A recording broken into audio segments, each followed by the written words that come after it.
Um, Good afternoon, guys. I am Courtney Wismer. I am the assistant captain out of Munising on engine 631. Um, so we're gonna go over our lessons learned. We're kind of gonna bring everything that Colin and Kurt talked about and then have a discussion on it. So I'm really gonna rely on you guys to actually unmic you guys' microphones and actually talk. So. This is more so that we can discuss about the incident. So I'm going to have you guys click on that link that's in the box and watch the video. I will give you guys, it's about 12 minutes long, but we'll come back at 55, at 15:05.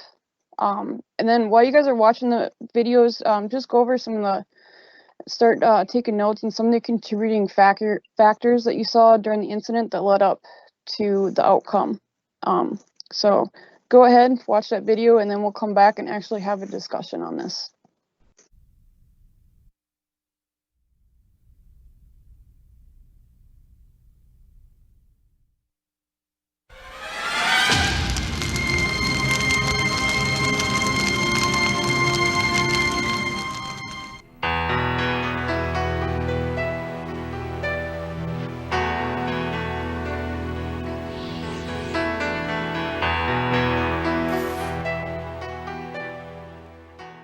What you're about to see are the events that led to 4 fatalities on the Bass River Fire on July 22, 1977.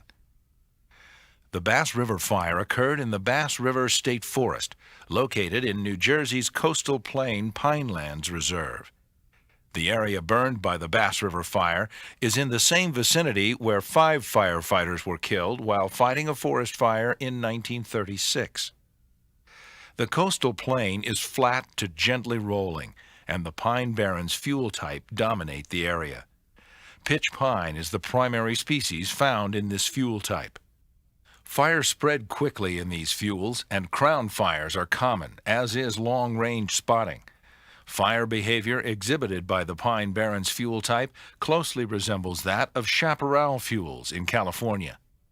New Jersey had been in drought conditions for the first 6 months of 1977 and had been experiencing a prolonged heat wave since July 13th.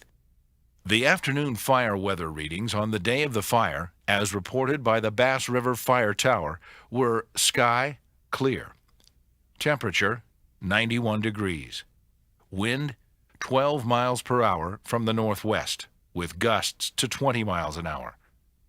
Relative humidity, 27%. 1 hour fuel moisture, 3%. And the fire danger rating for the day was extreme. At 14:59 hours, the Bass River Fire Tower reported a smoke approximately 3.5 miles to the north in the vicinity of Allen and Oswego roads. This was known to be a bad fire area because of current fuel conditions and past fire history. The smoke was also picked up by several other fire towers. 5 brush trucks with 10 firefighters were dispatched immediately. The fire was approximately 5 acres in size when the initial attack units arrived on the scene at 15:05. At 15:16, they reported the fire at 25 acres and crowning. The local division fire warden arrived over the fire in an observation helicopter at 15:37. And estimated the fire to be in excess of 100 acres. The first 2 brush trucks on the scene started a direct attack using pump and roll tactics on the flanks of the fire, working from the point of origin toward the head of the fire. The incident commander was in the brush truck working the left flank. 2 more brush trucks and a tractor plow unit arrived and joined the operation shortly thereafter. These additional resources concentrated their effort on the right flank of the fire. At 15:36, Eagleswood Volunteer Fire Company No. 1 was requested to respond to the fire. They arrived on the scene at 15:45 in engine 731, an Army surplus 5.5-ton truck. The incident commander gave engine 731 the following orders: hit the line and turn to your right. that would be south, and try to catch her. We might have to move out to the other side. There's a tractor and plow there on the line. Meet him and follow him down. When you get to him, let us know." All communications between the incident commander and Engine 731 were by radio. Engine 731 did not acknowledge the last transmission from the incident commander. Engine 731 was staffed with a crew of 4, and the company officer that day was the chief of the department. Engine 731 was operating on its normal county radio frequency. The incident commander was operating on the state frequency. He had to switch over to the county frequency to talk to Engine 731 or any other volunteer fire department units. Initial attack efforts were suspended at 1547 due to very active fire behavior, and the incident commander ordered all units to pull out and move to Cole Road. Engine 731 never acknowledged the order to pull out. In response to the rapid fire growth, the incident commander requested additional resources from the volunteer fire departments of the nearby communities of Tuckerton, Stafford, and from Burlington, Ocean, and Atlantic counties. The first 3 brush trucks that arrived at Cole Road began backfiring. This operation was unsuccessful. At 1612, the incident commander ordered all units to proceed to the Dan's Bridge Road. As units began arriving at Dan's Bridge Road, the division fire warden in the observation helicopter directed them to initiate a backfiring operation along that road, moving from north to south. Ground forces reported numerous spot fires across the Dan's Bridge Road at 1630, and that they could no longer hold the backfire. At this time, the observation helicopter estimated the fire to be 500 acres. Between 1630 and 1700, a number of significant wind shifts were reported. At 1630, the wind shifted from northwest to southwest. At 1640, battling winds were reported. At 1650, the winds were out of the northeast. The fire crossed Dan's Bridge Road and headed southeast into the Lake Absegami recreation area, which had been evacuated earlier as a precaution. During this time, the fire displayed rapid lateral spread along the flanks due to horizontal roll vortex activity as it transitioned from wind-driven to plume-dominated. The fire moved 2.5 miles in 2 hours. The forward spread of the fire was halted at approximately 1730 northwest of Lake Absegami. This was accomplished with a backfire, during which firefighters were forced into the lake because of the fire's intensity. The fire was contained at 2,300 acres the next morning at 0830. During the hectic transition from direct attack to indirect attack, the status of Engine 731 was unknown, and no other resources had reported any contact with them. At 1652, there was a possible radio transmission from Engine 731, but a tone-out by the Ocean County Control Center overrode it. At 1655, there was an attempt to contact Engine 731, with no detectable response. At 1659, there was another possible radio transmission from Engine 731. All that was heard were the sounds of static and the humming from an open microphone. At 1700, a third possible radio transmission was received from Engine 731, but it was mostly overridden by other transmissions. Someone was heard saying, "I don't know how to drive it. I've never driven it before." At 1701, the sounds of static and the humming from an open microphone were heard again. At 1702, over the sounds of static and humming, the following words, spoken by a faint voice, were heard. "This is 730. The microphone remained open, and the transmission tailed off with a word that sounded like "help." After that, the transmission cut off, and all static and humming ceased. The observation helicopter spotted the charred remains of Engine 731 shortly after 1800.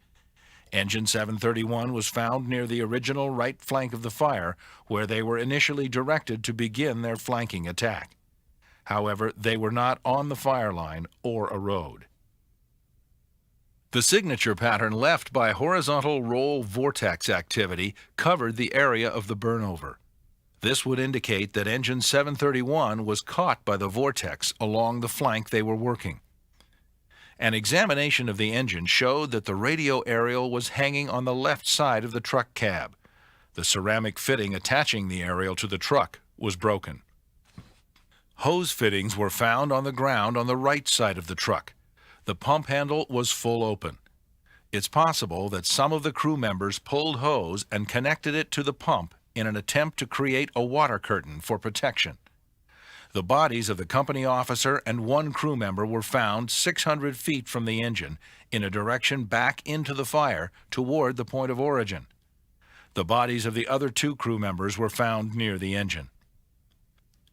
Today, memorials commemorating the 9 lives lost during the suppression efforts on the Bass River fires of 1936 and 1977 rest side by side in the Bass River State Forest. You have just seen the events that occurred on the 1977 Bass River fire.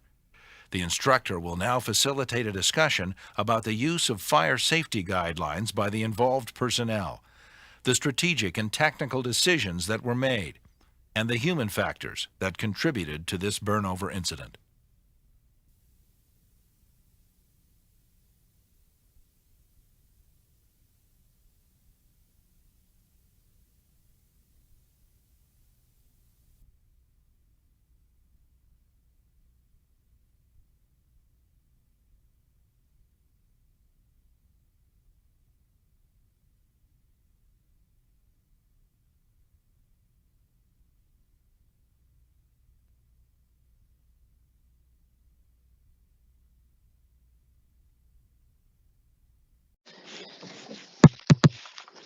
Hey, welcome back. I'm sure that was more than enough time for people to watch the video. I probably should have started with these lessons learned are not to pass blame. They're not to blame anybody or saying that we can do them better. It's exactly what it says in the title. It's lessons learned. It's taking these past incidents.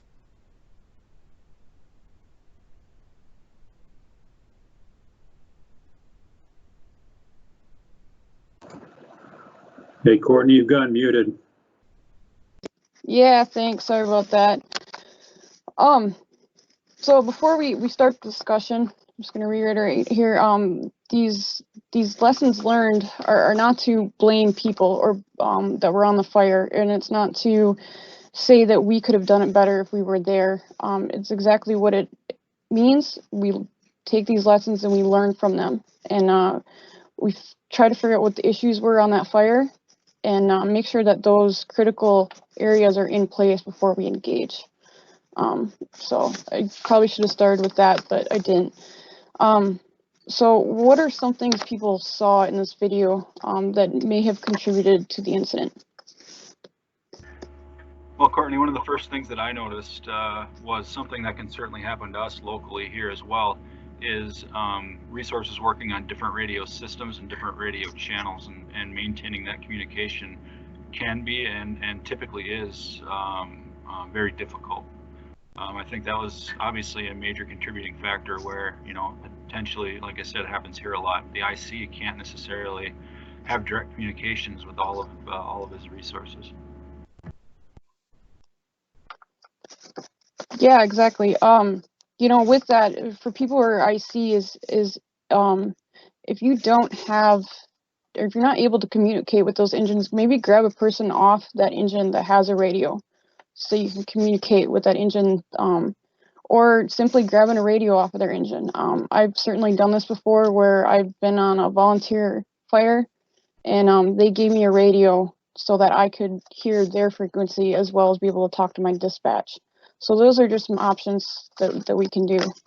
Yeah, another possible mitigation is when you get there, is perhaps go directly into a unified command situation where perhaps the chief of the department is in charge of his resources and you're in charge of your resources, and as an IC you can basically stand right next to one another and ensuring that those critical communications are being made.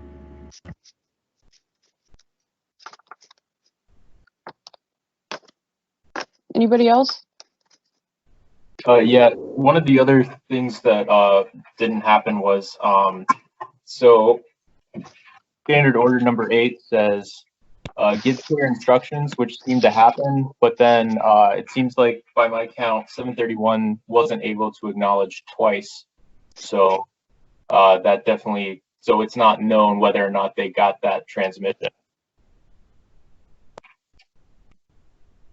Yeah, no, that's where it's a good thing is if you are having those communications is having a face-to-face, especially when you're IC, having a face-to-face with those incoming resources. And then also, as an IC, what I found was concerning in this video is he was actually engaged and working on his engine, where usually as an IC, you're stepping back and seeing the bigger picture rather than engaging yourself on the fire.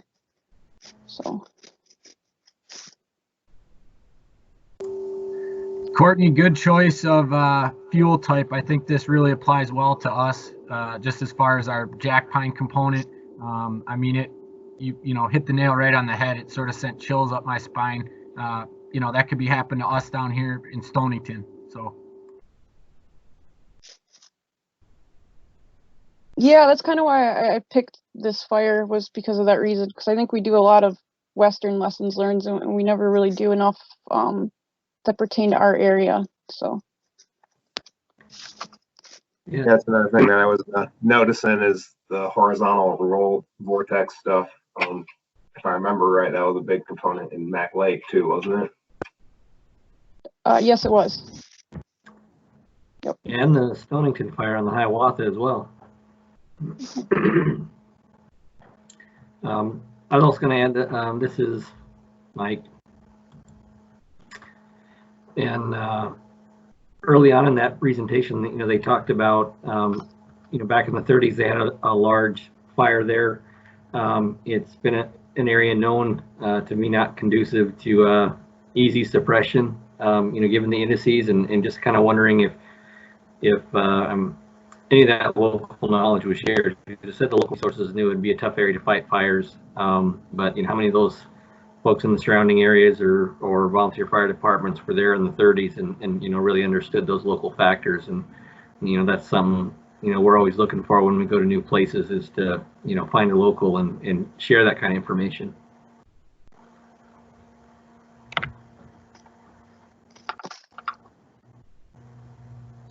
Yeah, I thought a thing that was interesting was the fact that they repeated tactics after they had failed a couple of times. They tried backfire once, you know, failed. Tried it at the next road, failed. They eventually caught it with another backfire operation near the lake, but they were also pushed into the lake. So if you're thinking, if they didn't have that lake, what would have been the result of that operation as well? Again, not trying to second guess or any of that, just an interesting note that possibly because all this was happening in that critical burn period, to you know, take a tactical pause and see, is what we're doing working, and maybe adjust as you go.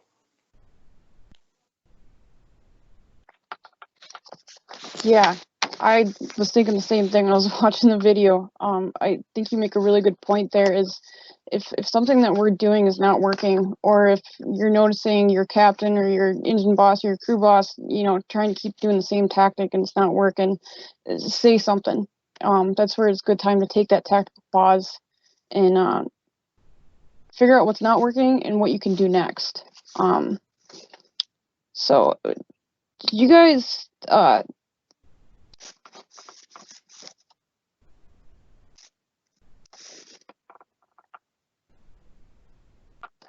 sorry, I thought Corey was talking. Another thing, the escape route for that engine. I don't know if they were maybe pushing turnarounds in that area, but that'd be something, as being an engine boss, you know, put an engine on a dozer line is being able to turn around and get out of there. I'm not sure exactly what it looked like, if it was drivable, you know, or how thick it was or the density level, but definitely putting an engine in an area where you can't get out. So that's one thing that kind of popped out to me as well. So was there anything else that anybody saw in this video? Yeah, I had something, Courtney. at the beginning there, when they were sent to meet up with the dozer or farmer, and they were supposed to contact when they made it back and they never did. I think that comes into play since we do work with them. You know, sometimes we come in contact with the public, and there's sometimes that they always want to jump out and help us, but then there's just times knowing when we can use them to our advantage, and then there's just times where, you know, we've decided not to bring in the public just due to safety reasons and risk management of adding another potential light to the line. And also in the video, I don't believe it said something or not what ended up happening to that guy they were supposed to meet or not. I could have missed that. Oh, No, I don't think they did. yeah, I don't think they did either. But yeah, that's a good point too. Is a lot of landowners are trying to are going to try to get themselves involved. And that's where. Sorry, I heard someone talk.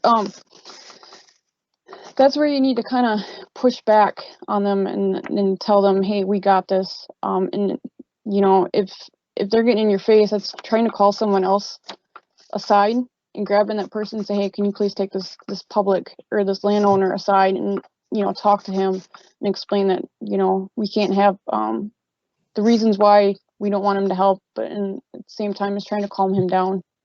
And also, you know, if it becomes too bad, that's where you call law enforcement in, and having them having to deal with the landowners. I think. Yeah, was there anything else that people saw? We pretty much covered everything.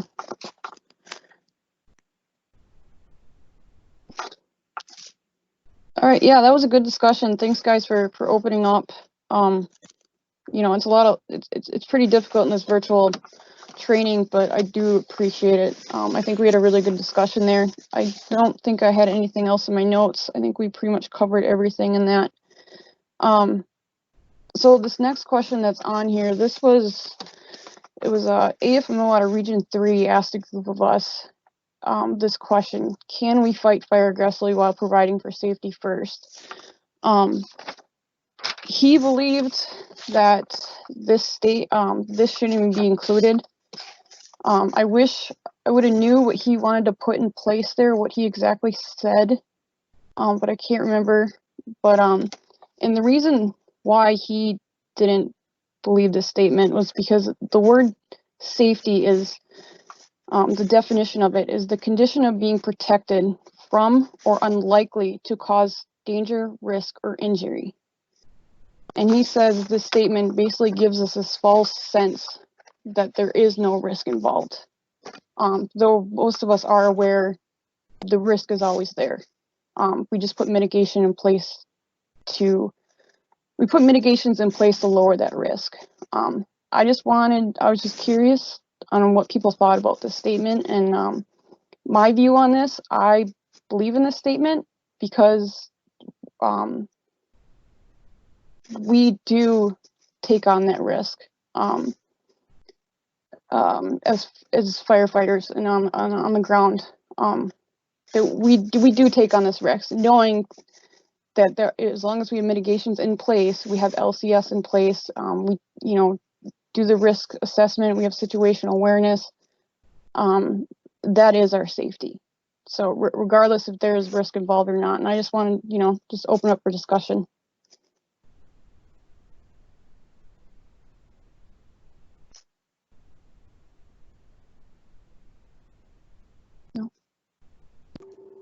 Courtney, I agree. We can fight fire aggressively, providing for safety first. But one thing that popped in my mind was the discussion of transference of risk, especially this year in light of being more aggressive with use of aircraft.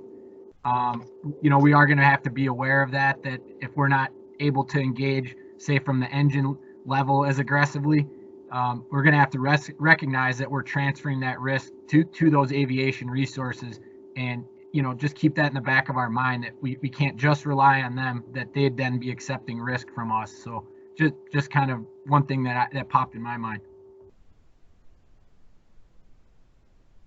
Yeah, I think the season's gonna be quite interesting. I see a lot of transferring of risk this season, and that makes me a little bit nervous. I will be honest with you, because we always talk about trying not to transfer risk, but we are definitely going to be doing it this summer. And that's where we need to put those mitigations in place and lower that risk, and be comfortable with it, and saying it when we're not comfortable, and giving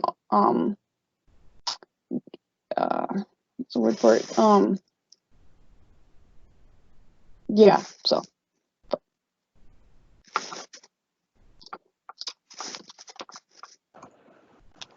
We'd seen, so this is Sam Adams. So we'd seen, well, I mean, I've seen some of this transfer of risk, particularly, pushing it toward air ops. I think actually, Courtney, you and I were on the same fire at different times, the Beaver Creek fire in Colorado. All the standing dead, the beetle kill stuff up in the mountains there on the Medbo route, and they absolutely kept us out of the woods, would not let us do any groundwork, and we transferred pretty much everything to a helicopter show. At least, later in the later on that fire while I was there. If anything, got up and tried to do anything, we called ships in on it. So I think we're going to see more of that now. It sounds like already from the discussions with the the direction coming down from NIFC. Yeah, I do remember that fire. Yeah, we used the helicopter quite a bit. But I was on a fire last year. We transferred risk to the helicopter. It was out in California. It was a tenth of an acre, and we had it mopped up. But the DO still wanted the Type 3 helicopter to come out there and do water bucket drops on there. And he spent an entire hour trying to find a water source just to drop 2 drops. And we already had it out. So, yeah, I see that transfer of risk. I think you're right, Sam. I think we're going to see a lot of it this summer. So, but, I would say on that, it's possible to use the heavy equipment where it's available versus aerial resources. Hey, Lois, you're extremely quiet and unreadable. I would say trying to use heavy equipment in lieu of aerial resources when available. oh, using heavy equipment? Yeah. Yeah, I think we're going to be seeing a lot of that this summer too. Is using heavy equipment instead of personnel.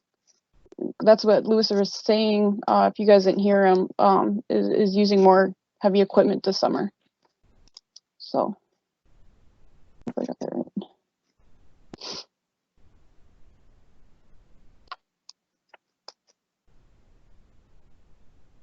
Yeah. All right, since no one has anything else to say, again, I appreciate you guys jumping in here and having a discussion. I think this was really good. So, yeah.